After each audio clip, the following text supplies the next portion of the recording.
एजाज सैयद, इन मुज़ाकरात के नतीजे में क्या सिविलियन बालादस्ती होगी या नहीं होगी? मेरा नहीं ख्याल कि इस मुज़ाकरात के नतीजे में कोई सिविलियन बालादस्ती की बात हो रही है। ये बेसिकली गवर्नमेंट का एजेंडा ये है कि पीटीआई और बानी पीटीआई गवर्नमेंट का जो बिज़नेस है उसे चलने दें, और पीटीआई का एजेंडा ये है कि बानी पीटीआई को बाहर निकालें, जो मुकदमात हैं उनको फ्री किया जाए। और मैं आपको ये भी बात बता दूं, हाल दो कि ये एक पॉजिटिव बात है कि दोनों इकट्ठे बैठ गए, लेकिन ये सारी जो अरेंजमेंट है ये भी पसे पर्दा जो एक्टिविटी हो रही है, ये पसे पर्दा एक्टिविटी और ताकतवर हलकों से अप्रूवल के बाद ही ये सब कुछ हो रहा है। आप क्या समझते हैं कि ये मुज़ाकरात जो है अगर गवर्नमेंट और पीटीआई आपस में बैठी हुई है, तो अगर आप ईमानदारी से समझते हैं कि गवर्नमेंट पीटीआई को कोई इतना बड़ा रिलीफ दे सकती है, तो मेरा ख्याल है कि ये तो फिर हमारी सोच के ऊपर एक क्वेश्चन मार्क है। वैसे होना क्या चाहिए? देखिए, अगेन होना चाहिए, हम चाहिए के ऊपर बहुत जोर देते हैं। हम जो फैक्ट है एजाज सैयद क्या सोचते हैं कि इन मुज़ाकरात के नतीजे में सिविलियन बालादस्ती होनी चाहिए या नहीं? ना, मेरी बात सुने, मैं जो सोचता हूँ कि सिविलियन बालादस्ती होनी चाहिए या नहीं चाहिए, ये तो रिकॉर्ड के ऊपर है ना, मुझे अपनी वजाहत करने की जरूरत नहीं। नहीं वजाहत नहीं, आप दोबारा इयादा करते हैं उसका ना एक दफा के क्या होना चाहिए? नहीं, मैं इसका इयादा क्यों करूं? अच्छा, मैं तो जो देख रहा हूं कि मुझे सिविलियन बालादस्ती होती नजर नहीं आ रही। मुझे ये नजर आ रहा है कि ये जो फ्री कैन है ये अपने अपने एजेंडे के ऊपर बैठे हुए हैं। वो हुए बीमार जिसके सबब उसी मीर क्या सादा है। हाँ। तो आप देखें ना, आप मेरी वजाहत अहम नहीं है, मैं अहम नहीं, मेरी तो ख्वाहिश है तो बड़ी अहम है। नहीं, मैं मेरी बात है वो अनोखा लाडला खिलन को मांगे रे चांद, वो मैं ये कह रहा हूँ कि हम ये इसमें मैं और आप मैटर नहीं करते।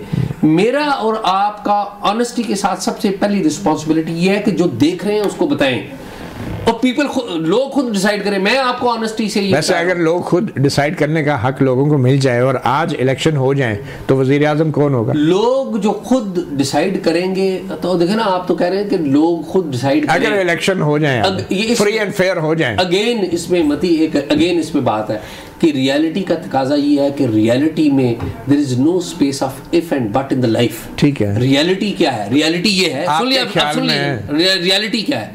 रियलिटी क्या है कि आप ये समझते हैं, रियलिटी है कि शहबाज शरीफ मुंतखब वज़ीर आज़म, ये रियलिटी है। रियलिटी ये है कि आपकी इस्टेब्लिशमेंट एक सर्टन पॉलिटिकल लीडर को इलेक्शन लड़ने नहीं देगी। अच्छा, उसके ऊपर आपकी अदलिया ने बहुत सारे कुफर लगाए हुए, ताले लगाए हुए हैं। ये रियलिटी है।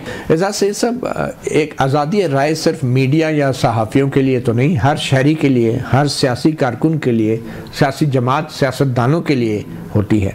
तो आपके नज़दीक 2024 में शहरियों और सियासतदानों, सियासी जमातों को बोलने की आज़ादी मिली? कैसे 2024 को आप देखते हैं? मेरे ख्याल में मती भाई, एक बात तो ये है कि आज़ादी इजहार, और एक बात ये है कि रिस्पॉन्सिबिलिटी का मुजाहरा करना। तो मेरा नहीं ख्याल कि आज़ादी इजहार के हवाले से रिस्पॉन्सिबिलिटी का मुजाहरा भी किया गया है। आज़ादी इजहार का मतलब ये नहीं है कि आप झूठ बोलें, आप फेक न्यूज़ फैलाएं, लेकिन इसके ऊपर हुकूमत क्या करती रही? हुकूमत झूठे पर्चे बनाती रही, आपके ऊपर भी एक मुकदमा बना, हुकूमत इसी तरह के ओछे कंडे इस्तेमाल करती रही। लेकिन एट द सेम टाइम मती भाई, मेरे ख्याल में सोशल मीडिया के हवाले से माजिद ने भी बात की, और दुरुस्त बात है उसकी भी, लेकिन एक हद तक हम समझते हैं कि एक आइकन बन गया है। आपकी भी शायद यही राय होगी, लेकिन ये भी एक फैक्ट है मती कि जो सोशल मीडिया जो है, सोशल मीडिया के वेपन को दो तरह के लोगों ने इस्तेमाल किया। एक पावर के स्टेक होल्डर्स ने इस्तेमाल किया, और पावर के स्टेक होल्डर्स से लोग जो जुड़े हुए थे उन्होंने इस्तेमाल किया।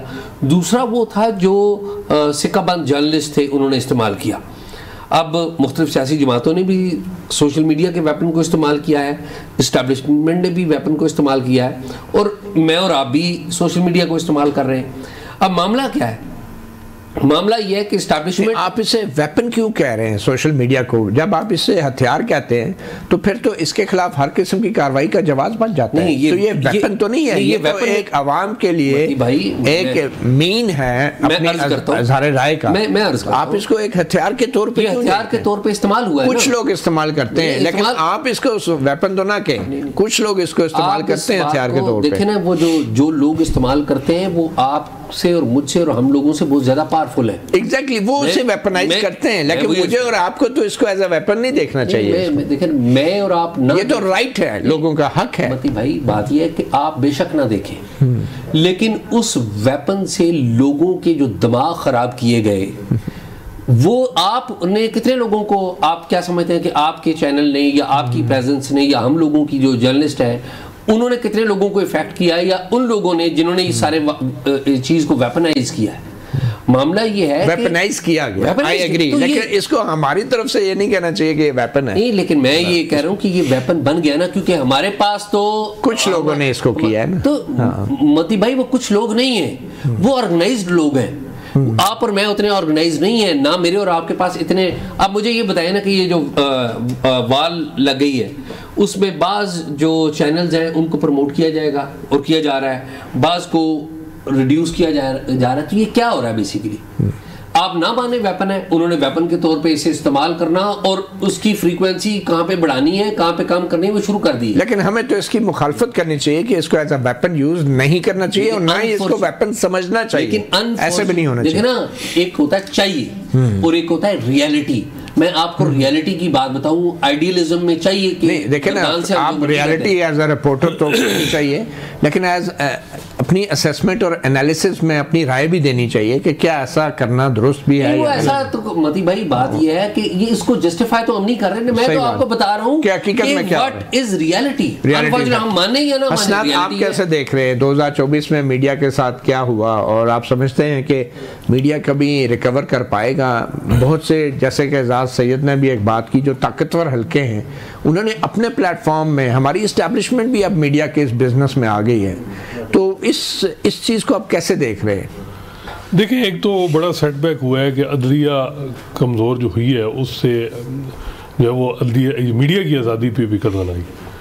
काजी फैसल साहब का दौर फिर याद किया जाए तो एक्स जब बैन हुआ तो उनसे बात हुई तो उन्होंने कहा जी हाई कोर्ट में जो है ये मामला चल रहा है, मैं फिर देखता हूँ ये वो, उन्होंने एक किस्म की इंडोर्स कर दी। अब मसला ये आ रहा है कि अब जो इंडिविजुअली किसी जर्नलिस्ट के टारगेट किया जाता है तो आप रेट फाइल करते हैं, इस्लामाबाद हाई कोर्ट में लंबा प्रोसेस शुरू हो जाता है।